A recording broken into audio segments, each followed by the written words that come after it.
Hello and welcome back to Witchfix, and today is truly the end of an era, or definitely the end of something, but it's definitely an end. Let's leave it at that. But I have just finished reading book 15 of the Circle of Three series, Initiation, and I'm not sure if it's because I finished it at like 11 o'clock at night, but I felt a little bit emotional. We're saying goodbye to Annie and Cooper and Kate and all of their teenage dramas, and it really just sort of came home to me how much they'd been through since the first book and how much things had changed for them, and it made me nostalgic for my own days when I'd just gotten into Wicca, and it was a very emotional evening. And then I went to sleep, and then I woke up and I'm struggling to remember what the end of the book was about because I finished it so late. So that wasn't a great decision on my part, but it's over. We reached the end of the series, guys. A little round of applause for Sarah. Thank you so much. Anywho, Initiation picks up right off of the end of the challenge box. Well, not right off the end, I think it's a couple of days later, but Cooper was turned down for initiation into the covens associated with the Crone's Circle bookstore. Yes, after 15 books, I finally remembered the name of the bookstore. Congratulations to me. So Cooper's not feeling that great about it. Everyone else is kind of having wobbles about which coven they want to be initiated into. Kate's indecision is based on the fact that she wants to go into the Coven of the Greenwood, but that happens to be her ex-boyfriend Tyler's coven, and she doesn't know how it's going to feel if she has to see him all the time, so I didn't care too much about that, but it was quite interesting later on the thoughts that she went through on that subject. Annie is also struggling picking a coven because none of them seem quite right to her, and she's a little bit shaky on what she actually wants to get out of being in a coven.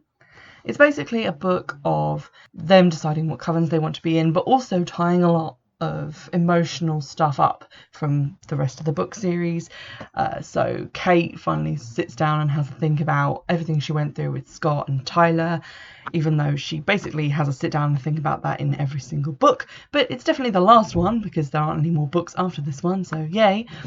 And she eventually decides that picking a coven is about more than just picking what feels safe and normal. You need to maybe go out of your comfort zone a little bit and think about what's going to help you grow, which is definitely a great message to have. Annie has a lot of stuff finishing up about how she feels about her aunt getting married, how she feels about, marriage in general and relationships. On the Cooper side of things, she goes to see her dad for dinner, and her dad has a new girlfriend he wants her to meet, which is kind of a big deal. But it turns out that the girlfriend is a character from previous books who Cooper doesn't like very much, and that kind of creates an issue which is solved quite neatly at the end of the book and doesn't cause a huge amount of drama, so it's basically just a non-issue. The main struggle in the book is Cooper not being chosen to be initiated and her friends being chosen, so that creates quite a lot of heartache up until about the middle of the book. Cooper initially considers dropping Wicca or maybe matriculating with the next witch class to see if she can qualify for initiation next time. She's quite depressed about the whole thing, considers practicing on her own. Then the issue of her maybe being a solitary is mentioned, which isn't really discussed in any depth. She kind of poo-poos it out of hand, and then she decides maybe she can start her own coven and ask Kate and Annie to be in it with her. And I thought initially that that's where the book was going to go, but they all meet up and discuss that, and they've already kind of decided to be in other covens and they don't really want to join with hers because they want to be initiated properly, in inverted quote marks, which I kind of get because they've done all this year and a day of study in order to get this initiation ritual and to join in a coven and to continue their journey. But all the learning and stuff that they did is stuff that they did mostly by themselves, and they don't really need to be initiated. It's basically just a step at the end. It's not really contributing anything to their learning, and they can continue to learn and grow as witches without being in a coven, but there we go. Then Cooper goes to the bookstore and she confronts one of the women who works at the Crone's Circle and says, I don't need to be initiated to continue to practice Wicca, and you haven't told me why I didn't qualify to be initiated, and that's pretty shitty, and anyway, I don't need you and I can keep going on my own and it's fine.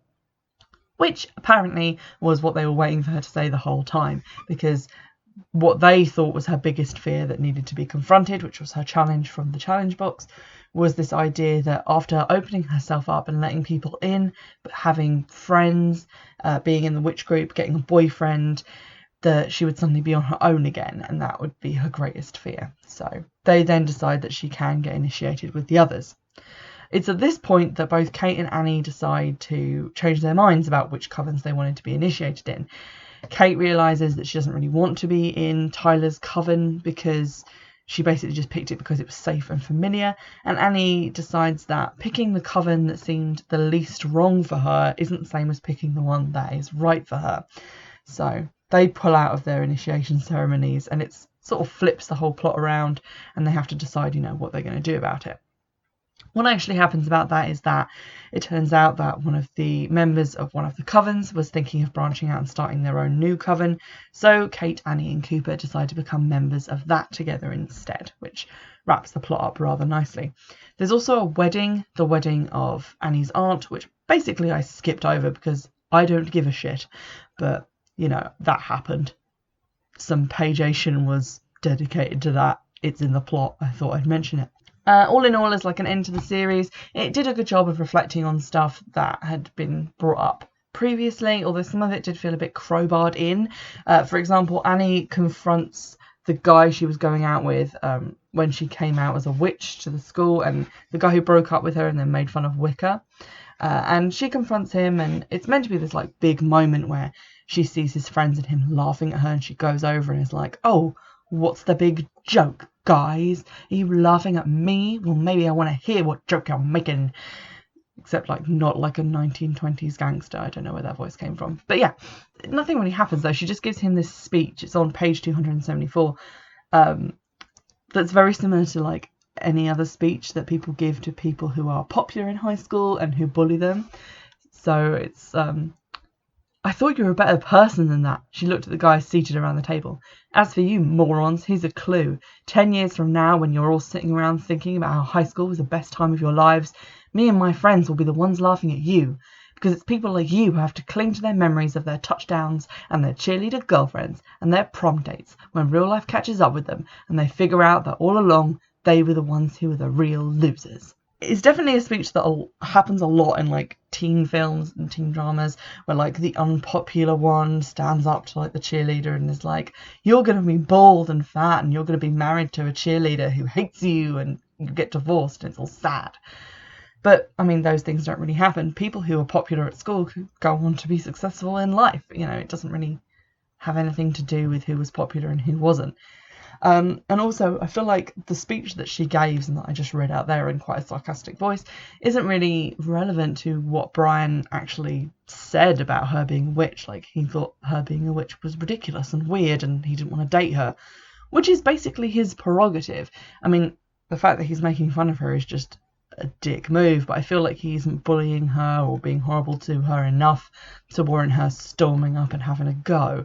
It just felt like weirdly timed, like the author had remembered, "Oh yeah, Brian," and then they just put this scene in. I think it would make more sense for her to have it with Sherry, aside from everyone, because even though Kate was the one who had major beef with Sherry, and that all got sorted out in the previous book, Sherry did also pick on Annie a lot, especially in the first couple of books, and maybe they needed that scene there. Or if she was going to have a scene with Brian, she could have, like, I know I'm always saying I want them to act like teenagers and be more emotional and messy, but this is probably the one occasion where she could have done with a mature going up to him and saying, "Hey, it's perfectly fine that you don't want to date me because I'm a witch, but that doesn't mean you have to be a dick about it. Like, what the fuck?" So yeah, that felt a little bit weird. But when it comes down to it, it was a pretty good final book to the series. It is probably the longest one in the series, I guess, because they had some stuff that needed to be wrapped up. And yeah, it was a good ending. And by the time I got to the end of it, I felt definitely like we had a lot of closure. We knew everything we wanted to know about the characters and stuff.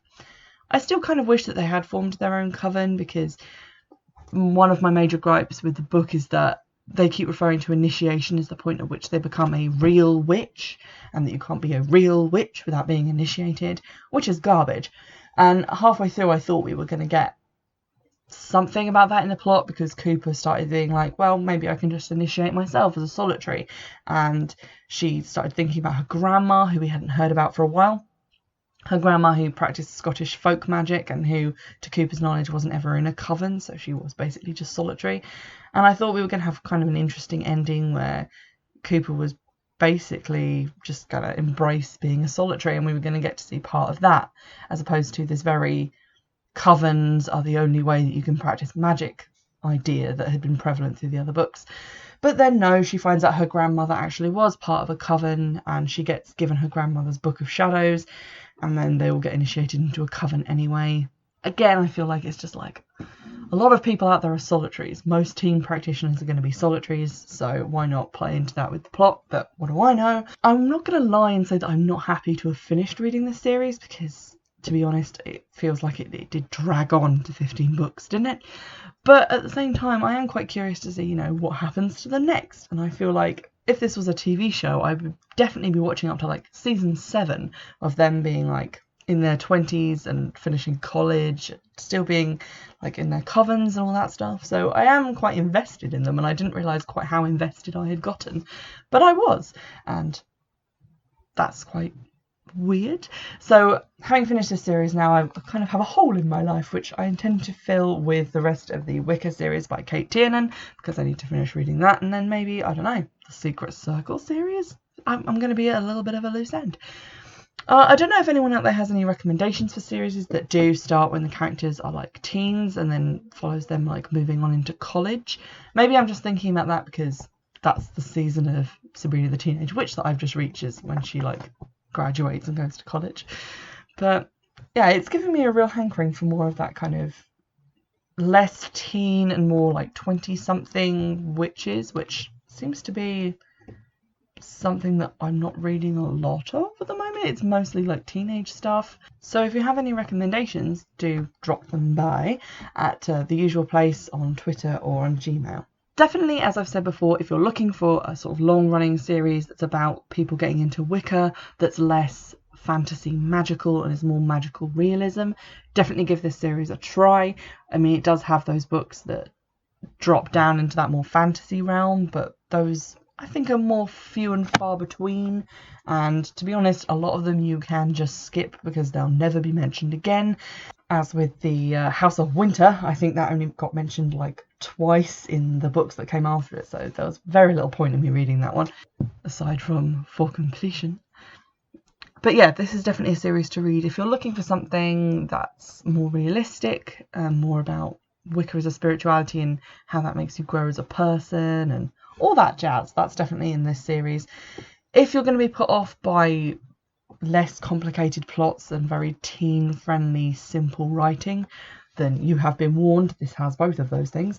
But I'd say it's pretty good. I mean, I think I've rated every book as a 3-star on Goodreads.